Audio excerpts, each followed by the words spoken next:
we just talking about? Oh, specializing a little bit more in Yep. the finishes where clients will spend more money. Yeah. Yeah. Let's see. So cabinets. So, well, we've talked about gloss. Let's talk more about gloss. I think people want to hear more about gloss. What's your process look like, as much as you're willing to share? It depends on the product, but some things will be the same. So it depends. We probably have to start with like a specific project. So like, I mean, we're talking gloss, like a room, we're talking cabinets, we're talking a front door. Let's talk about all of them. We got time, man. Let's talk about all of them. Just go for it. I'm going to get comfortable. I think for the most, there are some things for me that'll be consistent, like the prep work wise. That will be the same.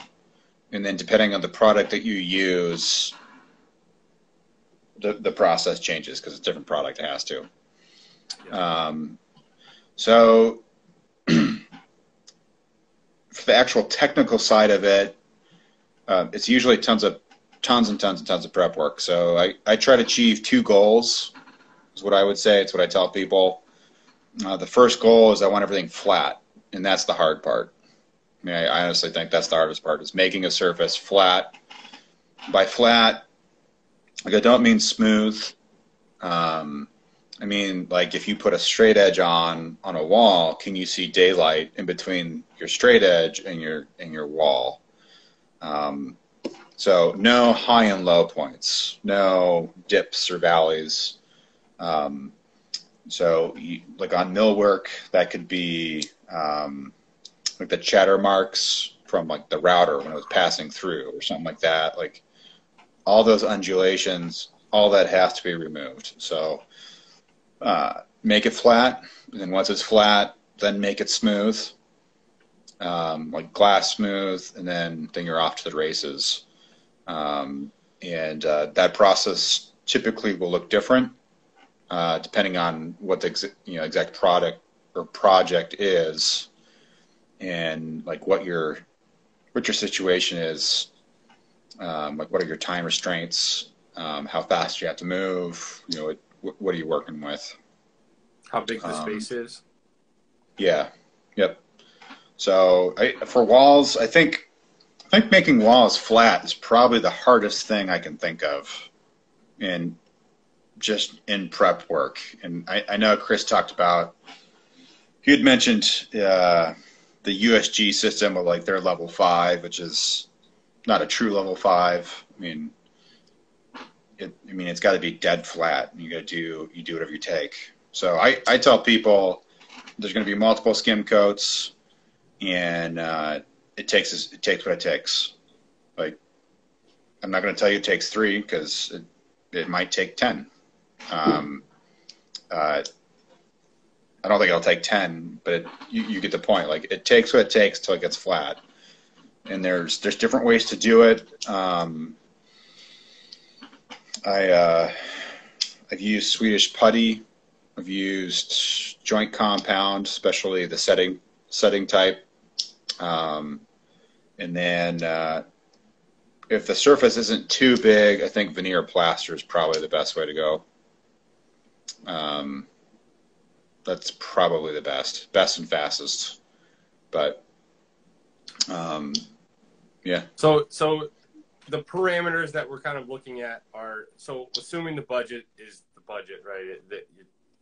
You're $60 a square foot. You're doing a gloss powder room.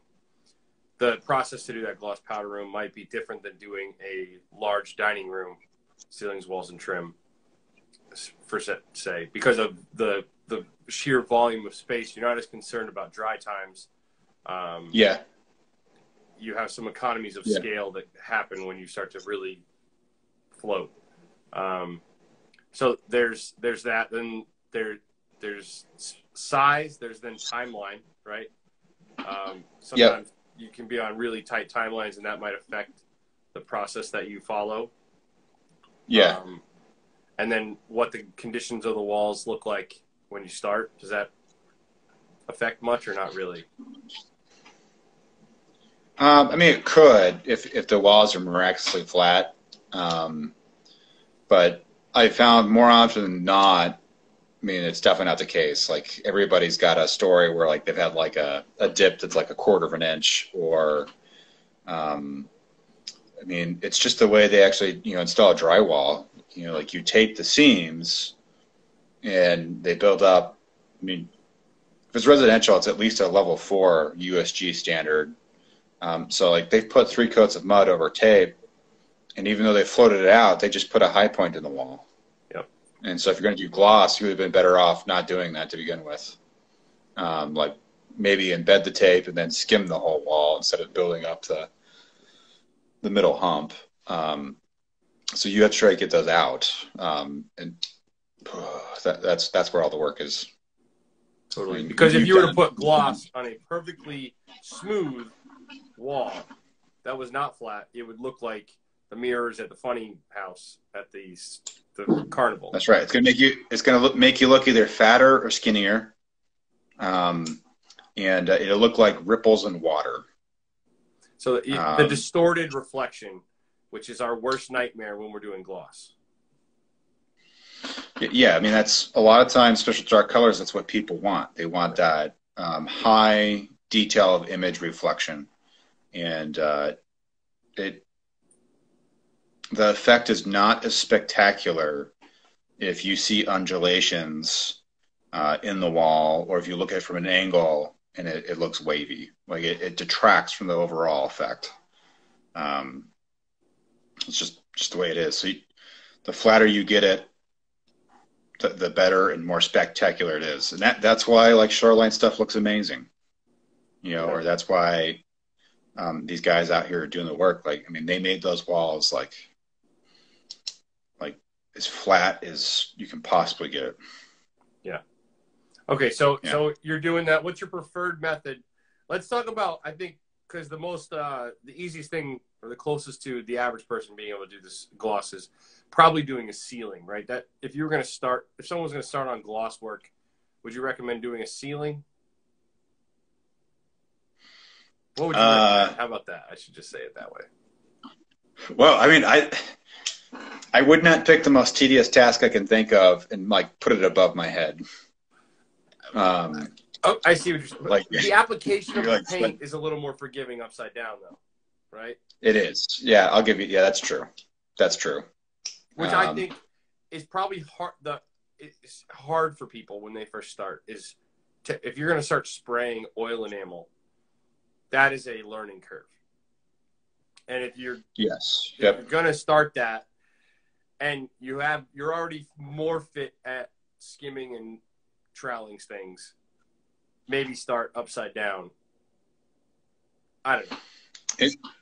Spraying Holland Lac upside down would be the easiest way to go. If your practice choice is Holland Lac Brilliant, ceiling's going to be the easiest to spray. You're right, no question. Any vertical surface would be much more difficult. We've all sanded out curtains. We've all had curtains in Holland Lac, and that's not a fun experience. No, it's not. It's really not. Especially if it takes forever to dry. Those areas. So much time has gone into it.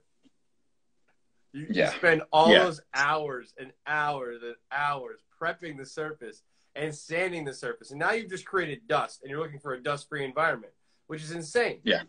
And now we finally get it ready to rock. All this time, and then you spray and you get curtains, and it is demoralizing. Yeah, it really sucks when it happens 40 minutes after the fact. Yep. That's when it's a punch in the gut, because you're like, you walk out, you're like, oh, it's perfect. and then you walk back in like an hour later, you're like, oh. But it's not too bad. I would say Ferro and Ball is the hardest gloss work that I've ever worked with. That's the hardest.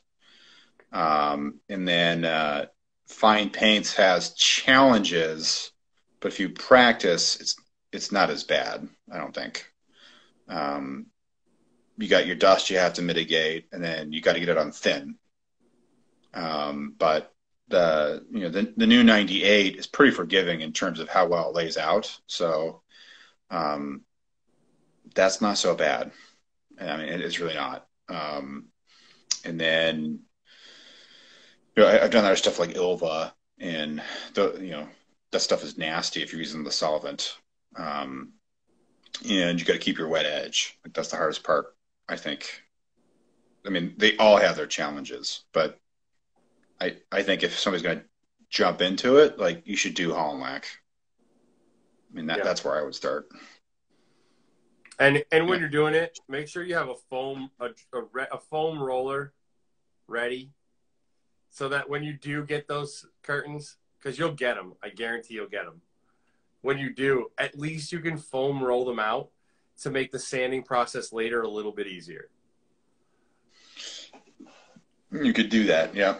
That was a tip that our friend Lou gave me, and we try to, when we're spraying, always keep a foam roller locked and loaded, because it's just going to be easier to get rid of that foam roller texture than it will be to get rid of a big curtain. Yeah. Or just don't get curtains, Zach. Well, we're perfect now. We don't get curtains ever. I didn't just spray curtains on 2 doors a month ago. Oh, no, yeah, I get them. Yeah. Yeah. It's, yeah. So start with Holland Lac. Okay. And start maybe not with the darker color. Is that fair to say? I mean, the darker it is, the more unforgiving it is, because by nature it's going to draw in more light, which means it's going to refract more light, so it shows more. I mean, just walk down the street and look at cars. Like, you have a better reflection in the black cars than you do the white ones. But other than that, like I don't, the application of one or the other, I don't think is significantly harder. It's just one is more unforgiving about your existing prep work. Yeah. I think somebody said, just tell somebody it's the lighting. And there's some customers where that will not work. Yeah. Yeah. So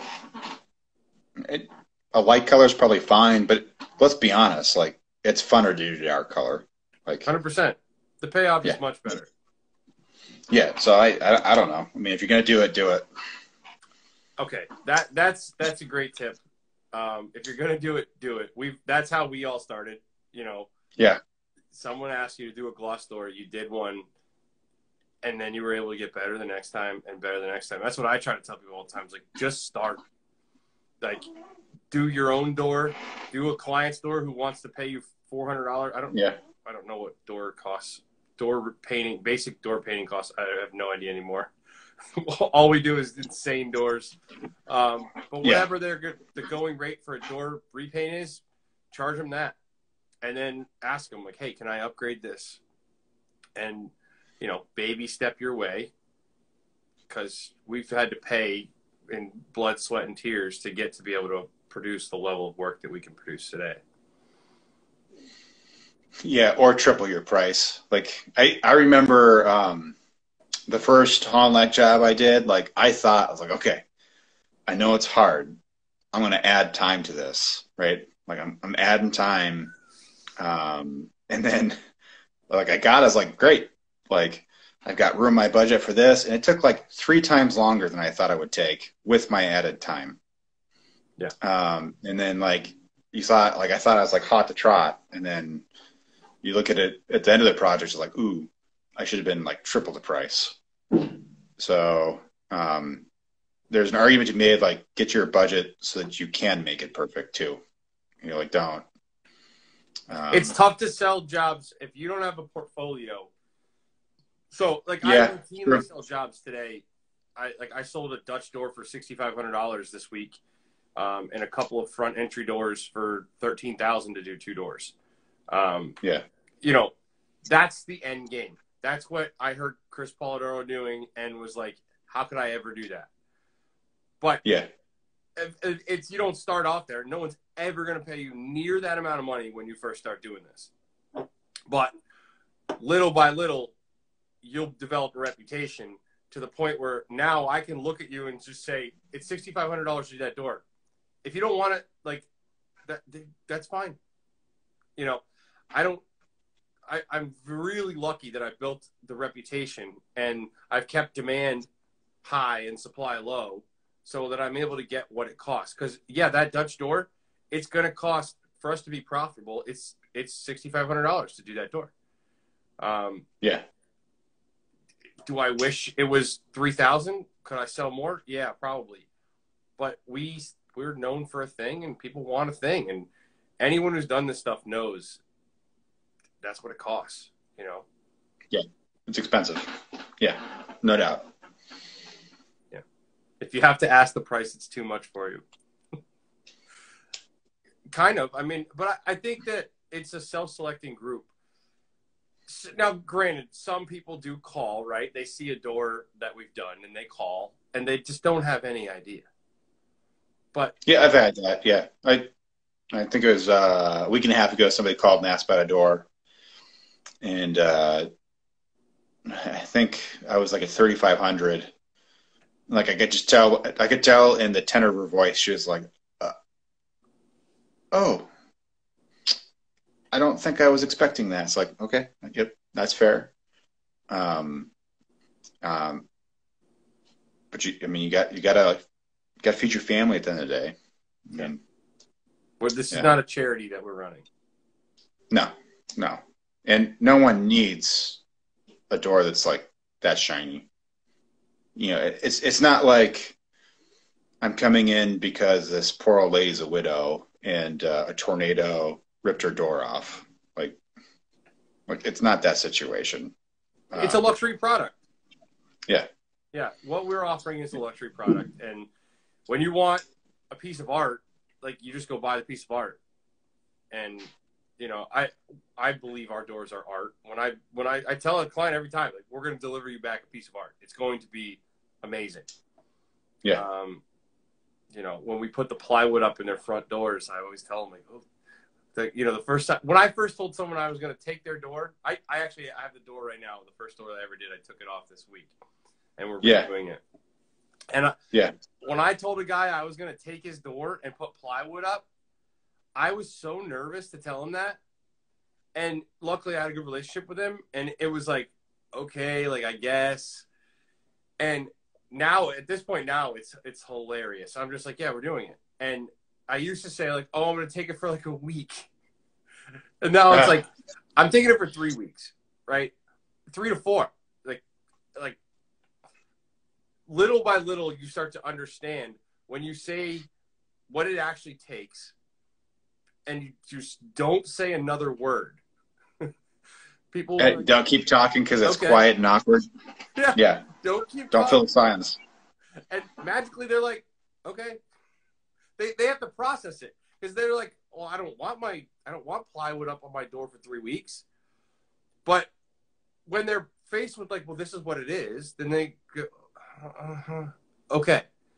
And it took me a while to like get there because I would always stop them before they went, okay. And I'd be like, well, maybe we can do it in a week and a half, you know, or, you know, and you just,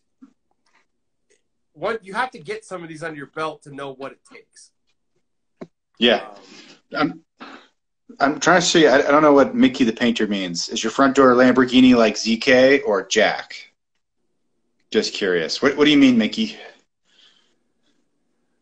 Do you know what he means? I don't know. But Jack is doing Lamborghini doors probably better than I'm doing them. I'm not sure if he's talking about between us or he may not know you, Jack. We're all going to encourage Jack to post more on social media afterwards. Everybody follow Jack and everybody pepper him with DMs. Oh, do you have a front door like the client? Oh, do I have a front door like the client? Not a chance, man. Oh. No.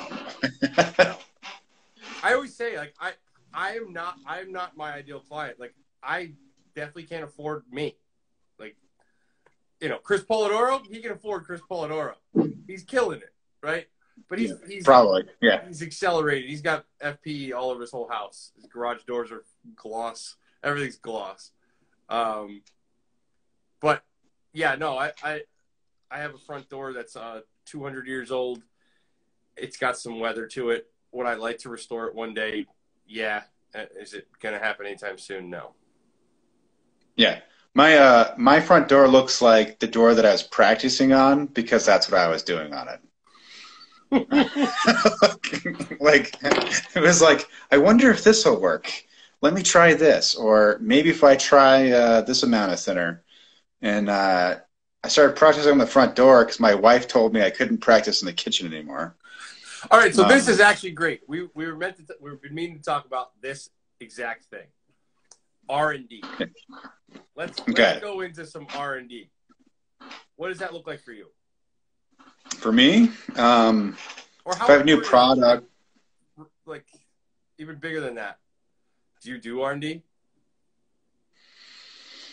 Yeah, I think I find that interesting. Like I think some people might get jazzed about selling a bunch of stuff. Like I get excited when I figure something out.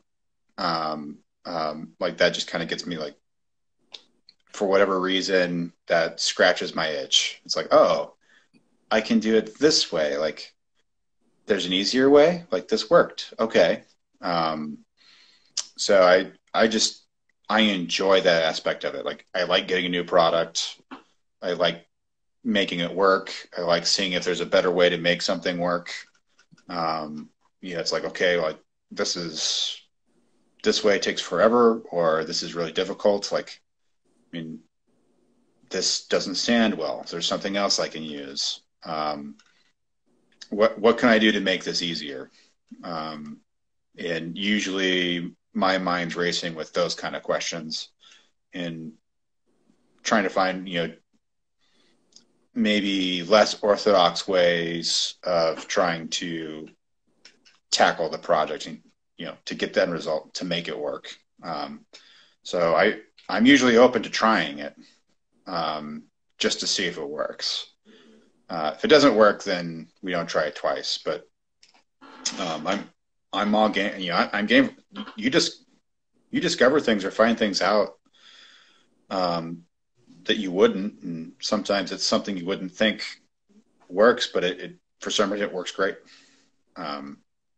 So I'm all about that. What's your R&D process look like generally? It'll usually focus on some issue that I'm having, or some problem I have that I want solved. So I'll usually start there, and then I start searching for options or things that I can do to make that problem go away or be easier. So, I'm trying to think, something at the moment, things are like. How about when there was a chunk missing out of a piece of molding because there was a shelf there or something? Okay, so is that a good example? We could do that. Like I did like these front pillars, for example, and they wanted me to restore it, and it was kind of like a Queen Anne style front porch. And it's like, okay, well, how do we get those details back? Like, I'm not a carpenter. I'm not a sculptor. Like, that's not going to happen. So it's like, how can I recreate this? Like, what do we do? So, I think, like in that case, what I ended up doing is I found a section of the profile that was still good. I went and I got some JB weld, like the epoxy that's like in a little tube. You know what I'm talking about? Yeah.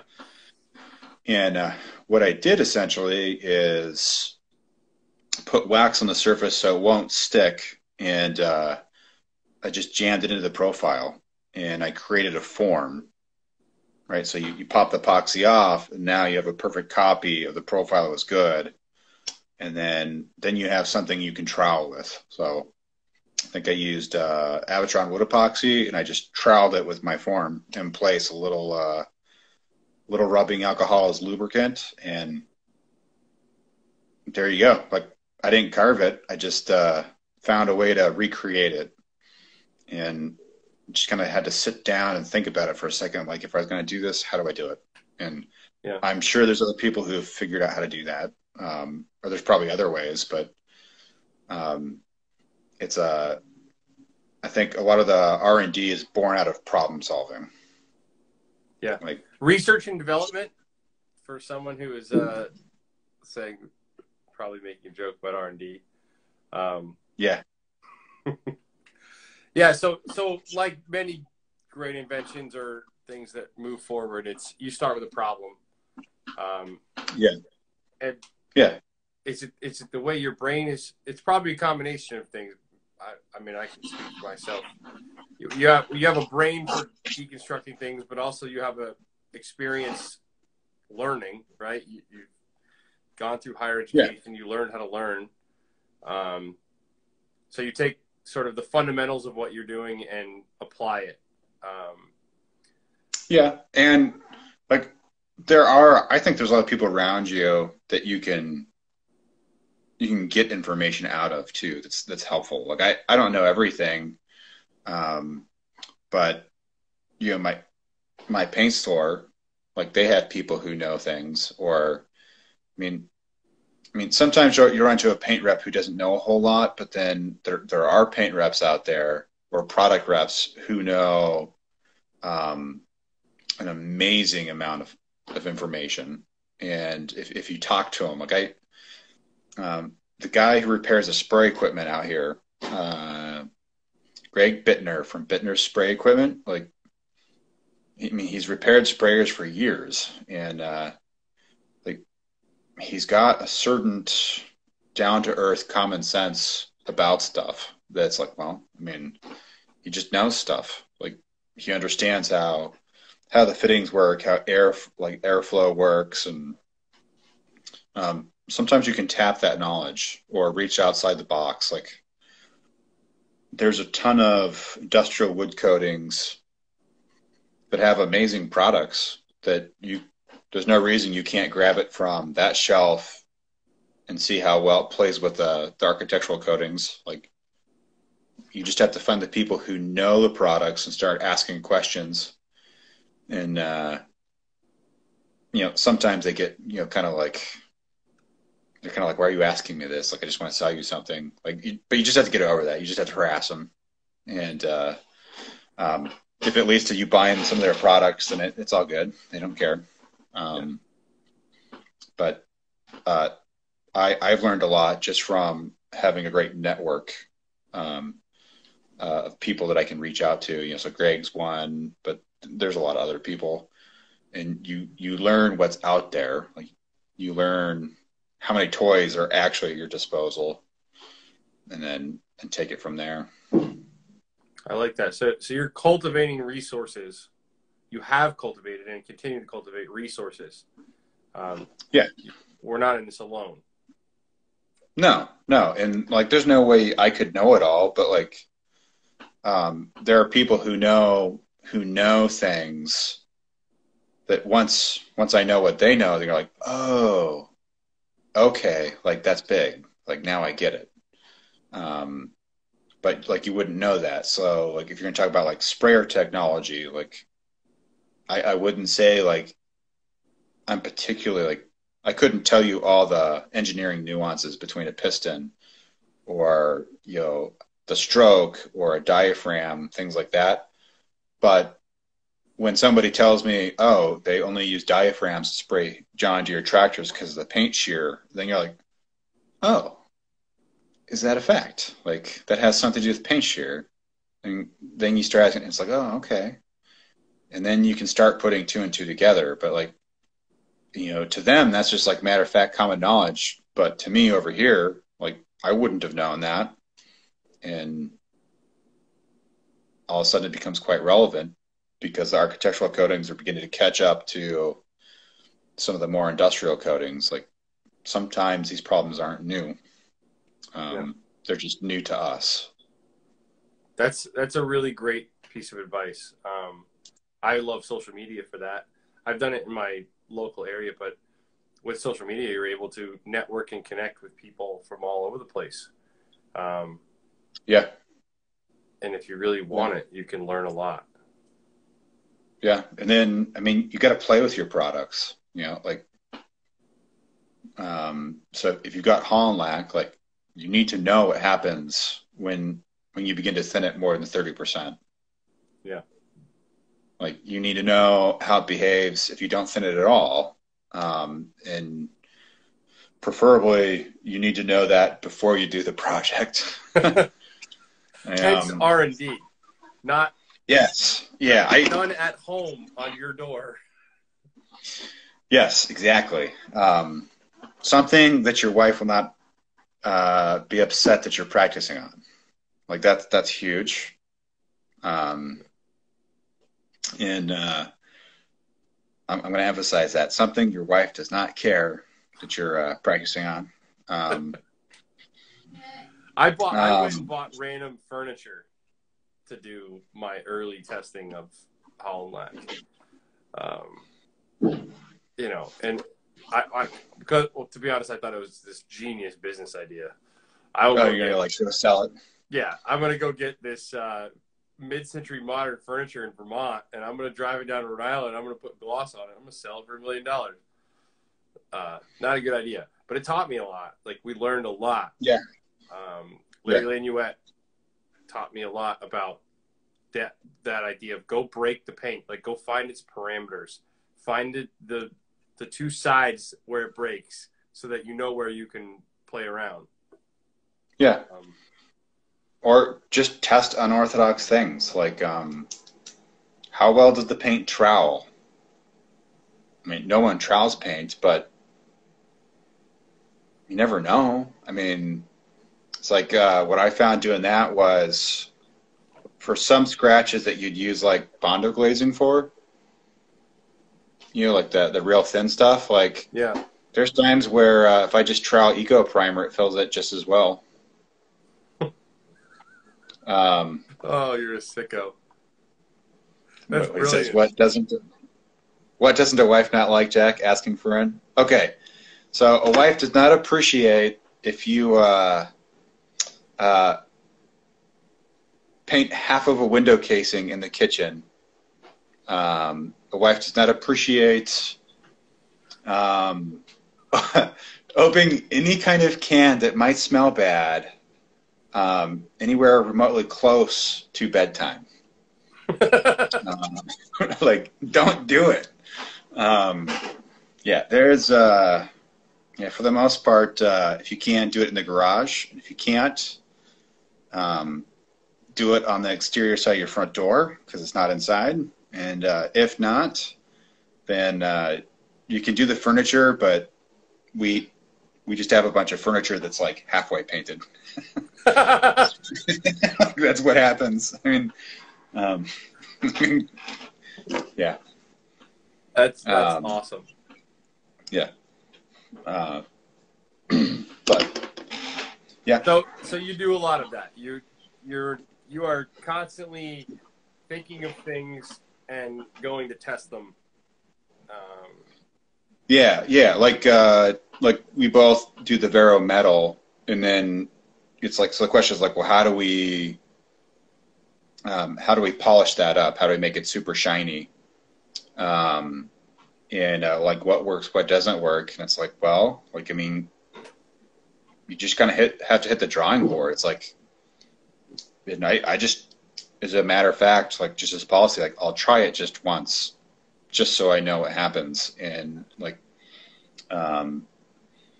polishing the metal, it's a little bit different than like a paint. It's like you use different wheels, different compounds. But I remember talking to a sales rep, like an online sales rep, and I remember him swearing to me like this one metal polish like will not work. And I was like, well, why? And he's like, I just don't think you get the results you want. It's like, well, sell it to me anyway. And turns out like that's the one thing that works. Like, I mean, it works incredibly quickly. It's like the best option, but I wouldn't have known that unless I bought a little bit and just tried it once. And a lot of times you try it, you're like, yeah, that sucked. I was using, I was all excited. Like Micro Mesh has like these abrasives meant just for metal. And I was like, this is going to be it. This is going to be the ticket. It's going to be like my secret weapon. No one knows about this. And like, it didn't work at all. Left scratches all over the place. And I was like, yep.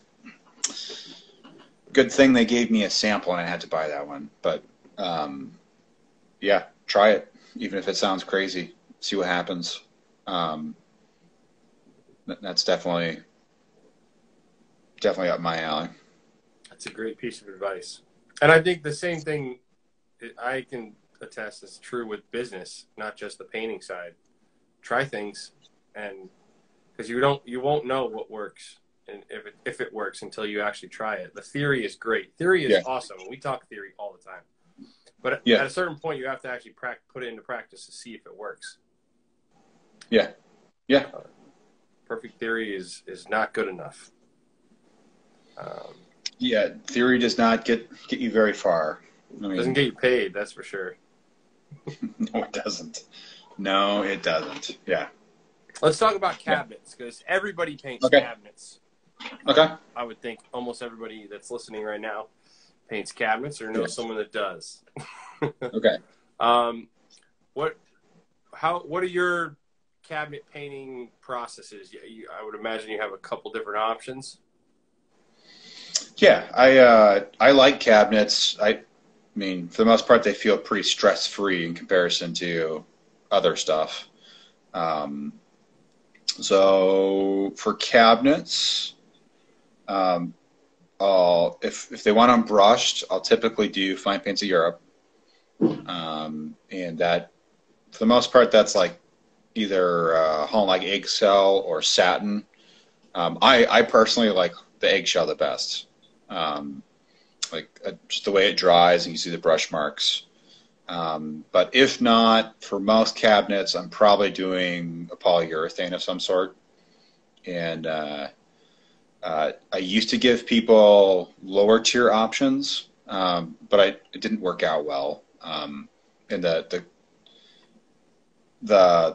product price difference is insignificant. I mean, it's all the time it takes to mask and spray. So like that was neither here nor there. But I think I did a project in cabinet coat once, and I explained to them, it's like, well, we can use this, or we can use a catalyzed coating. Like, this is going to be better. And they went for the cheaper one, and I told them, okay, it's not going to hold up as well. And what I found was they were 100% happy for 2 months. And then they're like, oh, well, it's marring where our fingers touch the poles. It's like, well, I told you that was going to happen, but it doesn't matter that I told you. And now you're 95% happy. And so I kind of jettisoned that as all right, we're going to do something to where you stay 100% happy no matter what. So I use a lot of Ilva because my biggest distributor carries it. So it's easiest to get a hold of.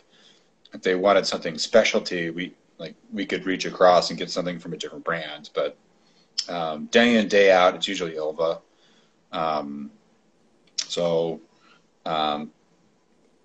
Yeah, I like them. We normally come in and take all the doors and drawer fronts. And that's mostly water-based 2K poly or 2-part polyurethane, or 1 part or solvent?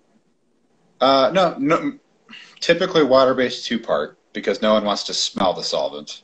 Yep. I had done the solvent 2 or 3 times on site, but most people don't want to put up with that, and that stuff smells awful. It does. That might be the worst smelling stuff. With the only exception is solvent polyester is a primer. Brutal. That's bad. That's really bad. So So I like the solvent, but people don't necessarily want to smell that. And then, so yeah, usually I'll take the doors and drawer fronts off site. I'll do those first, and I'll let those cure while I do the frames. So spraying most of them. I don't know. I'm just throwing information out. Yeah. I don't know if you're looking for something. If you want something more specific, like no, I mean, so we got generally you're going to use a water-based 2K poly from Milva. Yep. That's the same for us. We're generally going to use a water-based 2K poly. Kitchen cabinet refinish. Not going to go below that. Are you offering like a 1K, 2K, 1K water-based poly? No, not for the cabinets. I want the catalyst for the increased resistance. Yeah. I'll do a 1K on trim packages. But even like, if there's like a door or something that's like high traffic, I'll probably still 2K that. Just so that there's no issues down the road, just so that I've done everything I can do to make sure it lasts the longest. And if all I have to do is add a little bit of a hardener or a cross-linker, then that's like no extra work. I mean, like that's not a big deal. So what's the prep process look like on a kitchen cabinet refinish project with water-based 2K poly? Kitchen cabinets. So we'll assume it's not oak, right? We'll assume the existing finish hasn't like deteriorated and has to be stripped.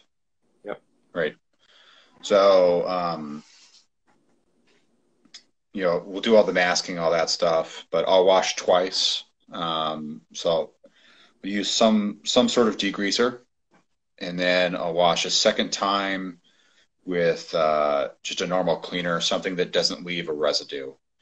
I haven't found one thing necessarily works better than another.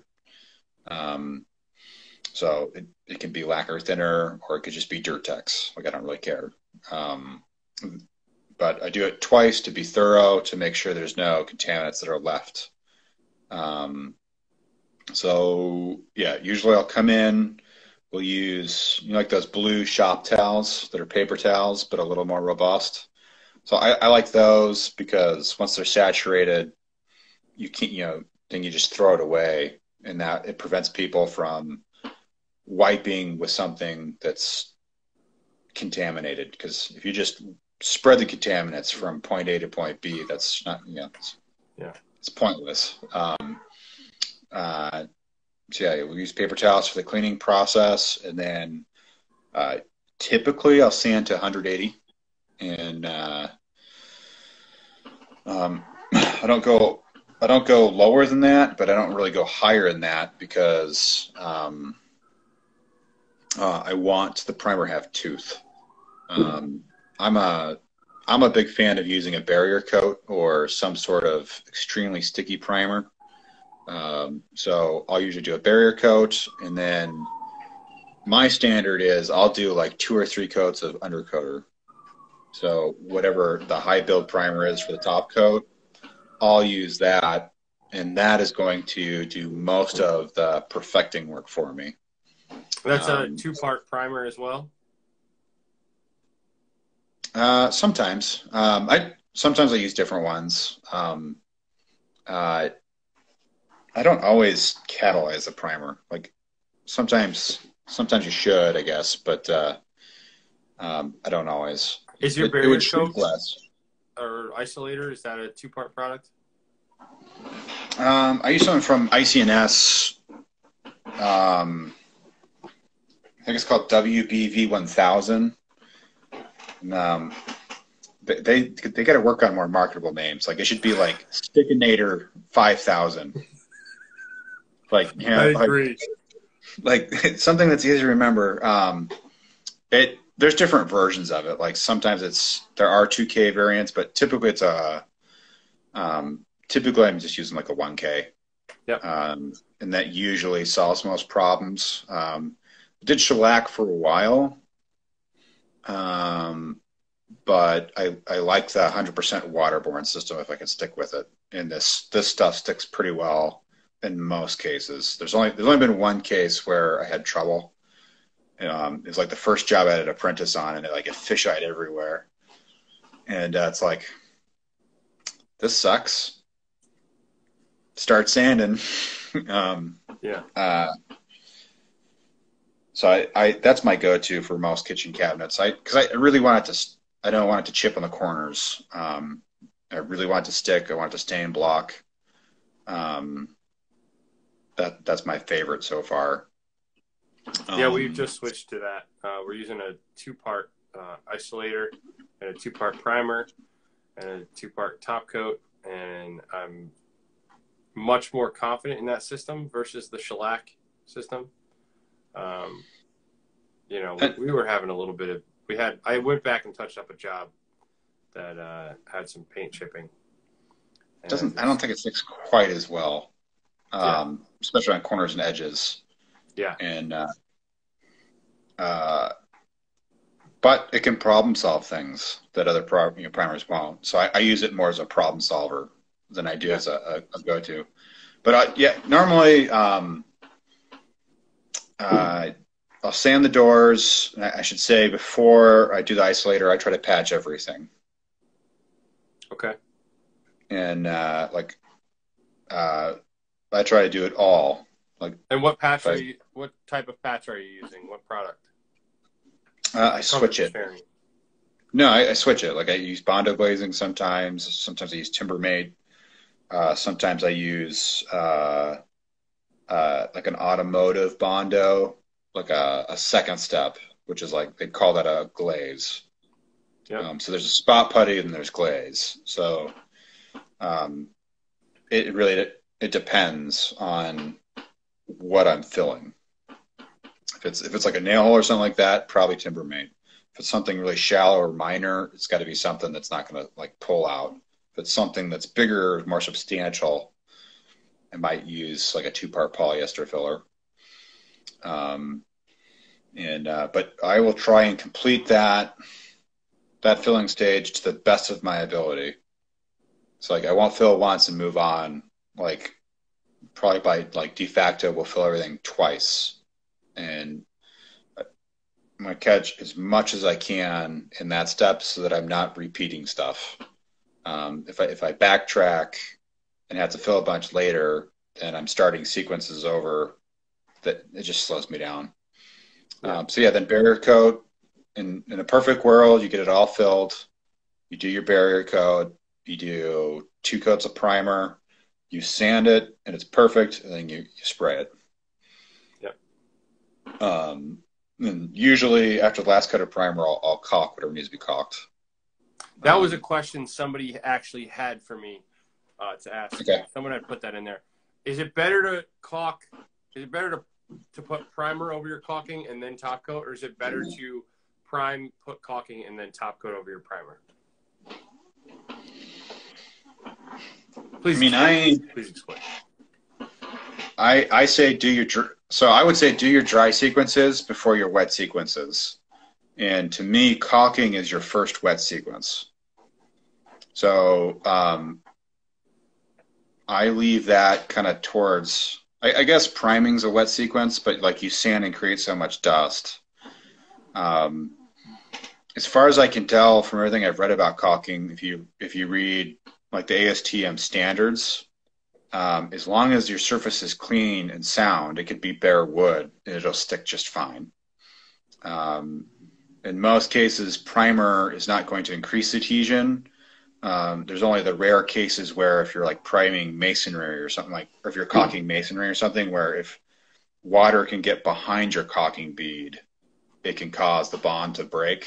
So in those cases, you prime, but it's to keep the water from actually getting behind the caulk and breaking the bond. But so I usually I leave it, because once you caulk, you can't sand well. It takes forever to dry. So you can't prep efficiently if you're trying to be nimble around a bead of caulk. Yeah.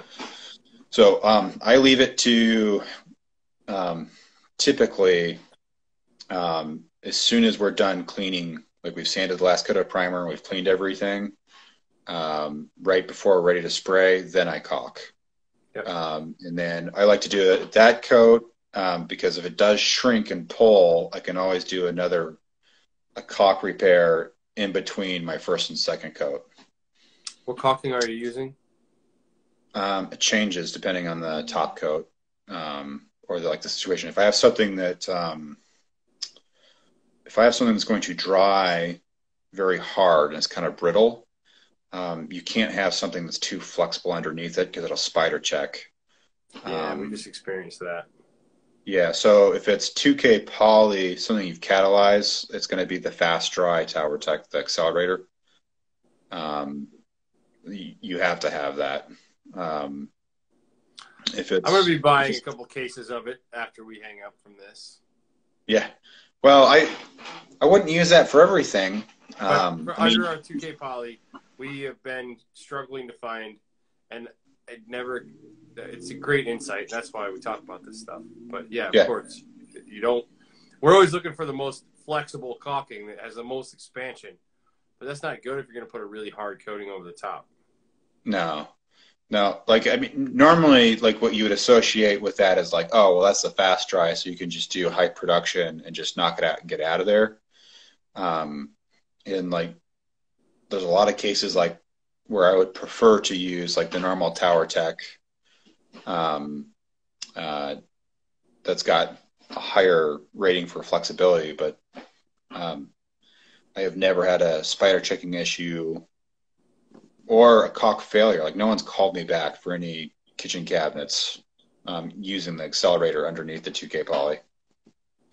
The Level 10 said the quick to cut. I think it's the same stuff. It's just branded differently. Yeah, All Pro does. They are private labeling Tower Tech too. Yeah, I think the quick to cut is the same thing as accelerator. It is. Yeah. So that's awesome. Okay. Yeah. So then you're applying top coat. Do you want to get into how you apply top coat? I mean, I spray it for the most part. I mean, like that's really general. Like I'm sure you want something more specific. Yeah. I don't want to like put you on the spot to share like too much that, we all have our secrets and, we're not here to divulge all of them. But as much as you'll share about how you finish top coat, I'm sure we'd all love to hear.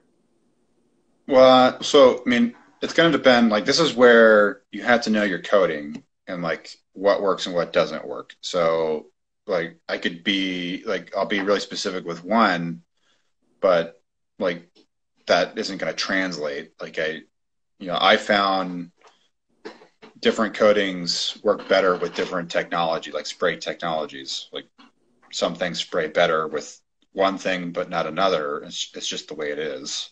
Yeah. Some things. So like if it's 2K, I would say you need to spray it straight.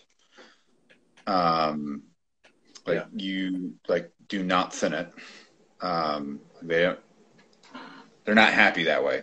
And you should have good results with either an airless or air assist. I kind of bounce back and forth between the two. Like there are some times where I feel as though air assist gives me a better result on the verticals. But I think a skilled technician or someone who's like practiced they'll do good both ways, airless or air assist. Don't make it too, you don't want too small of a tip, but I mean, it's a little subjective too. Like people have a different hand, a different speed. So, but that's what I have. I have an airless sprayer or I have air assist. Okay. It's one of those two. Yep. Do you hot coat your top coat, your final coats? Do I heat them? Do you ever apply a 2K poly one coat wait for it to set up, and spray the second coat right over the top. Like a tack coat. No, not the 2K stuff too much. The solvent, absolutely. Yeah. I would definitely do that.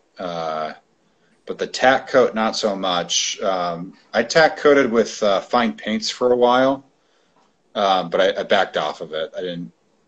It kind of worked, but there's some downsides when you end up getting it too thick. Yeah. And I can give you a horror story with that. Like I actually had a gloss front door. It was black, and I sprayed it, and I heated it up. I actually heated the coating. It was like 190 degrees. It was like how hot I got it. No big deal.